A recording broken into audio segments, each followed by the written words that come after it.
Defence stock ने पिछले एक साल में कैसा रिटर्न दिया है ये सब आप जानते हैं, चाहे बीएल हो, एचएएल हो, पारस डिफेंस हो, छाप के नोट प्रिंटिंग मशीन लगा दी। लेकिन क्या इतनी ही तेजी होगी या आगे और भी तेजी होगी? तो ये तो सत्य है कि आगे और भी डिफेंस सेक्टर में तेजी होगी, क्योंकि ये तो शुरुआत है।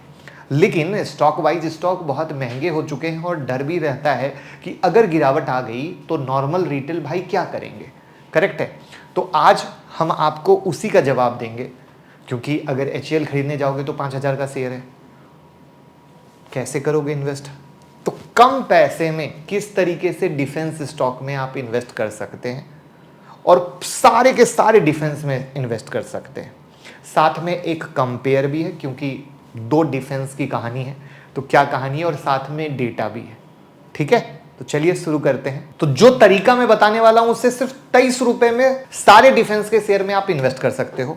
और वहां पे एक एनएफओ आ रहा है, म्यूचुअल फंड में एनएफओ आते हैं ना, तो ये एक तरीका है। बट ऑलरेडी एक डिफेंस का फंड चल रहा था, हम उससे भी कंपेयर करेंगे, तो आपको एक पूरी पिक्चर दिखेगी, सही क्या है गलत क्या है। वो बहुत इंटरेस्टिंग होने वाला है, लास्ट बिल्कुल मत मिस कीजिएगा, क्योंकि जो एनएफओ आ रहा है वो मोतीलाल ओसवाल का है। तो अभी आप लोगों के चारों तरफ मोतीलाल ओसवाल की कहानी चल रही है, बट जब भी हम पैसा लगाते हैं तो हम कंपेयर करते हैं, और ये कंपेयर बहुत इंटरेस्टिंग होने वाला है, बिग आई ओपनर। ये है भाई वाला प्रॉमिस। तो पहली बार आए हैं तो चैनल को सब्सक्राइब कर लीजिएगा और प्यार दीजिएगा। और अगर हमारे मुकुल अग्रवाल के चैनल से नहीं जुड़े हैं 1.62 मिलियन सब्सक्राइबर, तो जरूर ज्वाइन कर लीजिएगा। और साथ में डेली की न्यूज के लिए लर्न विद मुकुल अग्रवाल से भी जुड़ सकते हैं, लिंक डिस्क्रिप्शन में। और म्यूचुअल फंड की किसी भी एडवाइस के लिए, किसी भी हेल्प के लिए गूगल फॉर्म भर दीजिएगा तो टीम हेल्प करेगी। तो सबसे पहले ये समझ लेते हैं कि डिफेंस का फ्यूचर कैसा है। कहीं भी पैसा लगाने से पहले उसका फ्यूचर समझना बहुत जरूरी है। तो डिफेंस का एक्सपोर्ट 21,083 करोड़ तक पहुंच चुका है 2023-24 में। वहीं पर जो टारगेट है वो है 50,000 करोड़ तक लेकर जाने का 2028-29 में, यानी ग्रोथ तो आपके सामने है। और प्लस सिर्फ ये 50,000 करोड़ तक की कहानी नहीं है, क्योंकि यहाँ पे एक चीज मैं ऐड ऑन कर देता हूँ, वो ये है कि जब हम विदेश में भेजेंगे तो वहां पर भी बहुत सारा ऑथराइजेशन, बहुत सारा अप्रूवल लगेगा, क्योंकि ये डिफेंस का मामला है, नॉर्मल चीज नहीं है कि क्विकली आप बेच के आ जाओ।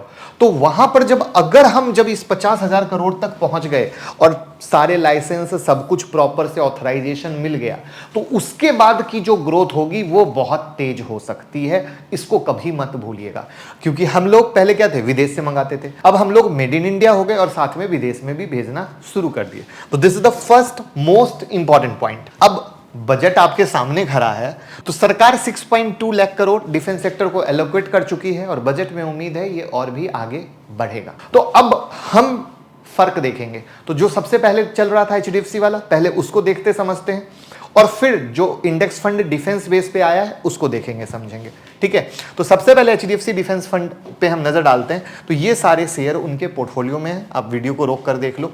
यहाँ पे मजेदार चीज ये है कि इनका जो सेक्टर एलोकेशन है डिफेंस के साथ साथ कुछ अदर सेक्टर में भी है, जैसे civil construction, industrial product, airline जैसी जगह पे भी है। इसको भूलिएगा मत। क्यों? क्योंकि आता हूं यहां, इनका 65% का जो एलोकेशन है वो डिफेंस में है। यानी इन्होंने एक सेफ्टी लिया है या एक नजरिया लिया है कि भैया हम 65% पैसा डिफेंस में लगा रहे हैं, 35% पैसा अदर सेक्टर में लगा रहे हैं। क्योंकि अभी तो डिफेंस के बारे में बहुत बात हो रही है, तो डिफेंस चल रहा है। खुदा ना खास्ते, भगवान ना करे किसी भी एंगल से, क्योंकि हर सेक्टर का एक दौर आता है जब वो खूब चलता है, फिर वो साल 2 साल के लिए ठंडे बस्ते में चला जाता है। तो उस कंडीशन में क्या होगा कि वो 35% का जो अलग एलोकेशन है वो डिफेंस के फंड के रिटर्न अगर गिर रहे हैं तो उसको मैनेज करने में हेल्प करेगा। आई होप लर्निंग मिली होगी। अब आपका दिल करता है कि मुझे 65% नहीं डालना है, 10% जैसा डालना है, तो इसमें 10%, इसमें 9.5%, 8.5%, आप इस एंगल से जा सकते हो, इसलिए मैंने नाम भी दिखाया। ठीक है, तो ये भी हो गई एक लर्निंग। वीडियो को लाइक तो कर दीजिए, और डिफेंस का कोई म्यूचुअल फंड है या नहीं है वो बताइएगा। अब यहां पर मैंने देखो ये भी निकाल दिया कि इनका जो परसेंटेज वाइज टॉप होल्डिंग कहां है। तो हिंदुस्तान एरोनॉटिक्स में 22% का, भारत इलेक्ट्रॉनिक्स में 21.72% का, एस्ट्रा माइक्रोवेव में 6.43% का। इस तरीके से ये एलोकेशन है जो मैंने यहाँ पर दिखाया है। यानी मोटा मोटा लार्ज कैप में देखोगे तो 7.5%, मिड कैप में 21.5%, स्मॉल कैप में 28%, अदर में 41.7% है। जहाँ पे अगर आप देखो तो मोटा मोटा नंबर ऑफ स्टॉक क्या है अभी के डेट में 21 है, बराबर। तो ये क्या हुआ, HDFC का कहानी हो गया। इन्होंने डाइवर्सिफाइड क्यों किया वो मैंने आपको बता दिया। अब हम आते हैं रिटर्न पे। तो ये 1 साल पहले ही लॉन्च हुआ था, तो मोटा मोटा 1 साल का रिटर्न 136% के आसपास का है। तो 136% के आसपास का क्यों है, क्योंकि वही जो वीडियो के शुरू में बात की थी, डिफेंस सेक्टर खूब अच्छा चला है, बमाबम चला है, तो बमाबम रिटर्न की कहानी है। आगे क्या होगा वो आगे की कहानी है। अब इस डिफेंस वाले को हम कंपेयर करते हैं इंडेक्स की कहानी से। अब आपको पता है कि NSE में डिफेंस का भी इंडेक्स लॉन्च हो चुका है और उस इंडेक्स में ये सारे शेयर हैं डिफेंस के। तो अब जो मोतीलाल ओसवाल का NFO है वो इस इंडेक्स को फॉलो करेगा। यानी अगर इंडेक्स ऊपर जा रहा है तो उसी के रेप्लिका की तरह माइनर डिफरेंस होता है, जैसे निफ्टी इंडेक्स निफ्टी को फॉलो करता है, करेक्ट। तो उसी तरीके से माइनर डिफरेंस में ये रिटर्न देने की कोशिश करेगा। तो अब ये क्या हो गया, हार्डकोर इन्वेस्टमेंट सिर्फ और सिर्फ डिफेंस सेक्टर में हो गई, उसके अलावा कहीं नहीं।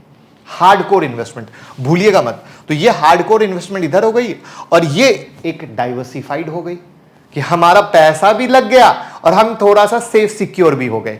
यही बात मैंने वीडियो के शुरू में कही थी कि ये बहुत इंपॉर्टेंट आता है कि हम कहां लगा रहे हैं, खाली एक तरफ ना दौड़े, हमेशा कंपेयर करें, चीजों को समझे जाने, तब डिसीजन ले, खुद का बॉस बने। और इसीलिए हम कोई बाय सेल रिकमेंडेशन है, हम हमेशा सिखाते हैं कि सोचो कैसे किया जा रहा है, किस तरीके से किया जा रहा है, क्या सोच है, क्या नजरिया है। और वहां पर क्या है, 13 जून को खुला, 27 जून को बंद।